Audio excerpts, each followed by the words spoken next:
No living white person has owned a slave. Black people gotta stop blaming people for their issues and clean up their own communities. Slavery was a long time ago. Black people need to get over it. That's what continuously is told to me. Now, before I respond, I'm going to need you guys to share this video. I'm not going to curse. I'm not going to spread false information. Everything that I'm about to say is 100% true. You can look it up to see. And I'm not going to say anything that makes people cringe, at least language-wise. All right. Let's not dwell on the past. Let's go to modern history. Let's go 1964. 1964, right? That's 56 years ago. We all know somebody 56 years old, whether it's us, our parents, grandparents. So you would call that modern history, right? That was when the Civil Rights Act was passed, which made it illegal to discriminate against black people. So understand that if you know anybody over the age of 56, they lived in a time where legally you could discriminate against black people, okay? But now that the Civil Rights Act was passed, we all know that once the government signs a bill or a law, everybody abides by it, correct? So that would explain why Martin Luther King Jr., who you love to bring up so much, Martin Luther King Jr. kept protesting and kept marching, and he himself ended up being killed in 1968. That's 52 years ago. Do y'all know somebody 52 years old? Probably.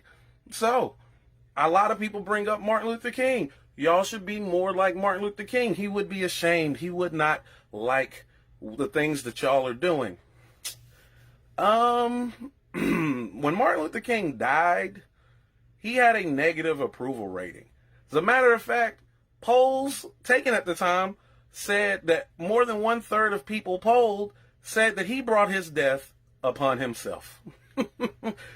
All this stuff you can look up. Moving forward, 1971, 49 years ago. You know, you guys in your 40s, this is you guys. Richard Nixon, the president, declared a war on drugs, which you can look up and research that his war on drugs basically just targeted hippies and black people. All right, you know, black people for like heroin and opioids, like the opioid crisis that we're currently in, that they're sending everybody to rehab and not putting anybody in prison.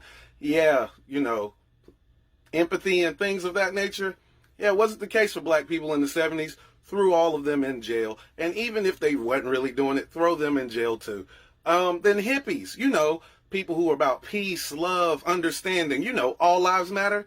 They were unfairly treated and arrested for using marijuana. Marijuana. Marijuana is the drug that while we're in a pandemic and 40 million Americans have lost their job, marijuana dispensaries are considered essential. That's right. Been open the whole time. The people who were smoking that and saying all lives matter, yeah, they were targeted. They were targeted too. And Richard Nixon's run ran until 1974. That doesn't mean these practices ended. That means that he officially left office in 1974. That was 46 years ago. We all know someone who's 46, but that's the 70s. Let's not dwell on the 70s. Let's move to the 80s. Let's say something like 1987.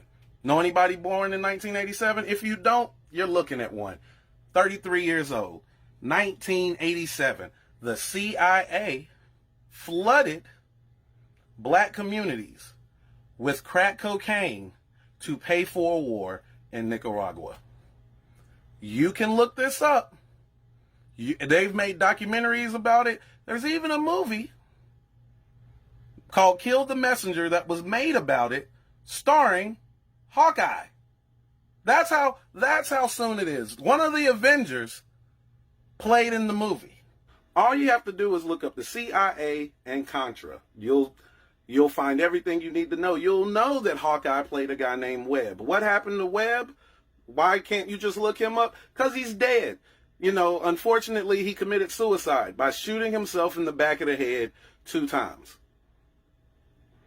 All right, so so now we have crack flooded through the black communities all through the late 80s into the 90s. And black people are like, please help us. This is tearing apart our community. So then comes the crime bill. Did this crime bill stop bringing drugs into the community? No, it did not stop the flood of illegal weapons or guns into the community. It just put everybody in the community in prison. Did it offer drug rehabilitation for the whole community? No, it did not. It left the crackheads to raise the children. This is 1994. This is the 90s. Y'all remember the 90s? Sure, because I'm pretty sure by now, if you're watching this video, you were probably alive in the 90s. And after this bill incarcerated more black people than ever before in the history of the U.S., businesses decided to get in business with prisons because you could get free labor. And I know some of y'all might go, you can't get free labor. That's slavery. Well, according to the 13th Amendment, that abolished slavery, slavery became illegal except, guess where? Prisons, which are disproportionately filled with what? Black people. Now prisons are big business, making over $100 million a year. So in order to keep this business up, prisons have a quota for how many people must be in it every year. Yes, you heard me right. There is a quota for how many people they have to have in the beds in prisons. How do you do that? By putting more people in prisons. Maybe for crimes they didn't commit. Maybe giving them longer sentences to keep people in beds so you can meet this quota, which black people have been complaining about. And you can do the research on to find that this is true. Mass incarceration is modern day slavery. Also, when you get out and you want to change your life, you can't, because people don't treat felons the same way, no matter what your felony is, and you're not allowed to vote. And since pretty much 1 in every 3 black men have been or will go to prison, we lose 33% of our voting power.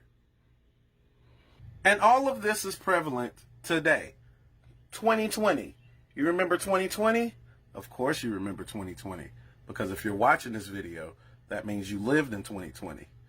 Now, with all this information I've given you, I haven't brought up police brutality. I haven't brought up racism from civilians. I haven't brought up racist practices by the banks. And I'm just giving you what the government did to black people. And some of y'all will go, I didn't know any of this. But I've given you statistics. And it's okay that you didn't know. It's not okay, but it's okay. Because most of us, statistically speaking, all of us went to school with a girl who was abused in some type of way. But we didn't know. It doesn't mean it didn't happen to her. It just means we didn't know. But now that you know, ask yourself, what are you going to do about it to change it? Because it's true.